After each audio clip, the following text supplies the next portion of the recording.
देर लगी आने में तुमको, शुक्र है फिर भी आए तो। आ गए हो तो चलो शुरू करते हैं। हे व्हाट्सअप गाइस, माई सेल्फ अनुराग, आपका होस्ट और दोस्त।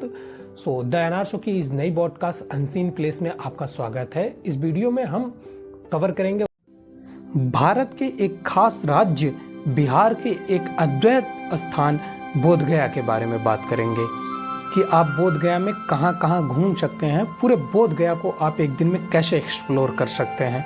वैसे तो बोधगया में छोटी बड़ी बहुत सारी मोनिस्ट्री, बहुत सारे मंदिर देखने को मिलेंगे, बहुत सारे देश विदेश के मंदिर देखने को मिलेंगे। मैं आपको बताऊंगा कि आप एक एक करके उन सभी को एक दिन में कैसे एक्सप्लोर कर सकते हैं। मैप पे दिख रहे सभी डॉट कोई ना कोई मोनिस्ट्री, कोई ना कोई टेम्पल है, तो आप इन्हें एक दिन में कैसे एक्सप्लोर कर सकते हैं, मैं इसके बारे में आपको बताऊंगा।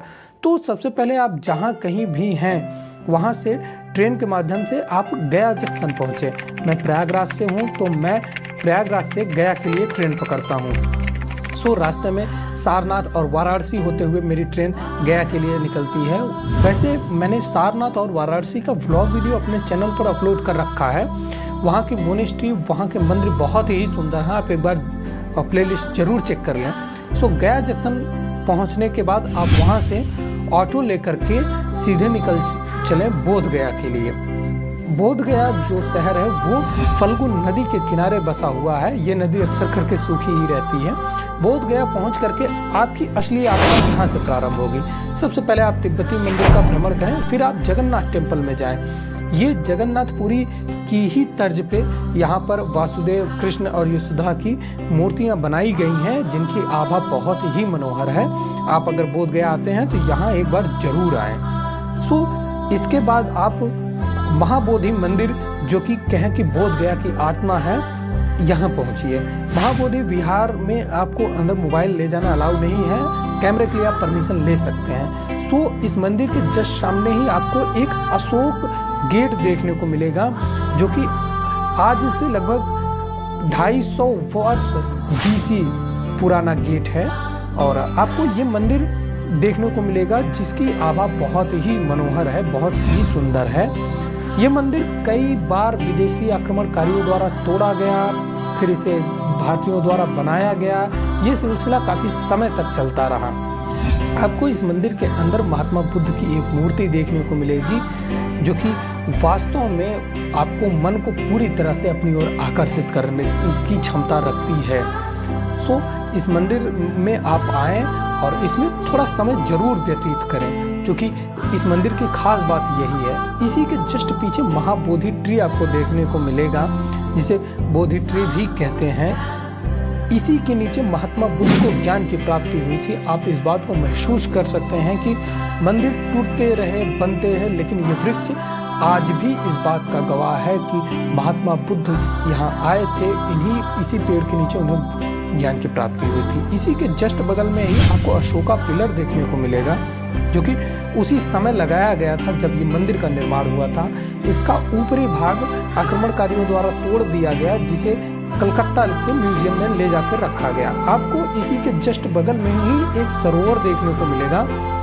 इसी सरोवर में भगवान बुद्ध कई हफ्तों तक, लगभग कहें कि 49 दिनों तक वो ध्यान लगाकर बैठे थे। उसी समय बहुत तेजी के साथ बारिश होती है, जिसका कारण वहाँ का जलस्तर भगवान बुद्ध के सर के पास तक आ गया था। उसमें शेषनाग ने उनकी रक्षा की थी, इसलिए इस सरोवर का मान बहुत ज़्यादा है। ये सारा इलाका महात्मा बुद्ध के बोधि परिसर के अंदर ही था। अब हम चलते हैं पुरातत्व विभाग की तरफ। जो पुरातत्व विभाग का म्यूजियम है वो उसी रास्ते पे थोड़ी ही दूरी पर आपको चलने पर मिलेगा। यहाँ पर उस समय जो आक्रमणकारियों द्वारा मूर्ति, जो वहाँ के विहार तोड़ दिए गए थे, उनके अवशेष आपको देखने को मिलेंगे, जो कि खुदाई के दौरान प्राप्त हुए थे और यहाँ पर लाके रखे गए हैं। छोटी से छोटी चीज़ें और यहाँ पर मूर्तियाँ भी आपको देखने को मिलेंगी, जिसे आप महसूस कर सकते हैं उस समय को। यहाँ पर आपको बांग्लादेश का मंदिर देखने को मिलेगा, वारथाई बौद्ध विहार देखने को मिलेगा, जिसका निर्माण 1956 ईस्वी में हुआ था। वास्तव में ये बहुत ही सुंदर है। जब आपको वीडियो में इतना सुंदर देखने को मिल रहा है, तो सोचिए कि अब जब आप इसे सामने से देखेंगे तो ये कितना सुंदर आपको देखने को मिलेगा। फिर इसके बाद आपको देखने को मिलेगा रॉयल भूटान मोनेस्ट्री। सो यहाँ पर बहुत सारे देशों की अपनी मोनिस्ट्री है, अपने टेम्पल हैं, जिसमें से सबकी अपनी अलग पहचान है। सभी के अंदर महात्मा बुद्ध की मूर्ति आपको देखने को मिल जाएगी। वहाँ की दीवारों पर अलग अलग कलाकृतियाँ आपको देखने को मिल जाएंगी। भगवान बुद्ध के जीवन से जुड़े सभी रहस्य आपको देखने को मिलेंगे। इसके जस्ट बाद इंडोनेशियन टेम्पल आपको देखने को मिलेगा, जिसका निर्माण 1963 में हुआ था। और यहाँ पर जो पैलोस टेम्पल देखने को मिलेगा, इसकी आभा मानो बहुत ही मनोहर है। ढलते सूरज के साथ यहाँ की सुंदरता में मानो 4 चांद लगा देता हो ये स्तूप। अगर आप आते हैं तो इस स्तूप को देखने जरूर आए, मन को बड़ा सुकून मिलेगा आपको। इसके बाद 80 फीट स्टेचू आपको देखने को मिलेगा, जो कि ये सारा सब कुछ उसी मार्ग पर बना हुआ है। 80 फीट स्टेचू बहुत ही सुंदर लगता है। ये थोड़ी दूरी से ही आपको दिखाई देने लगता है। ये बोध गया कि जान है कहें तो। फिर आपको बहुत सारे टेम्पल इसी मार्ग पर देखने को मिलेंगे, जिसके अंदर महात्मा बुद्ध की मूर्ति स्थापित है, जिनकी अलग पहचान है अपनी, जिन्हें आप बाहर से देखेंगे तो इनके अलग अलग तरीके हैं। उस देश के, जिस देश में बुद्ध धर्म का पालन किया जाता है, उन्होंने भारत में आकर के अपने मंदिर बनाए हैं। चूँकि भगवान बुद्ध भारत से थे, उन्हें पहला ज्ञान यहीं पर प्राप्त हुआ, उन्होंने अपना पहला उपदेश यहीं पर दिया।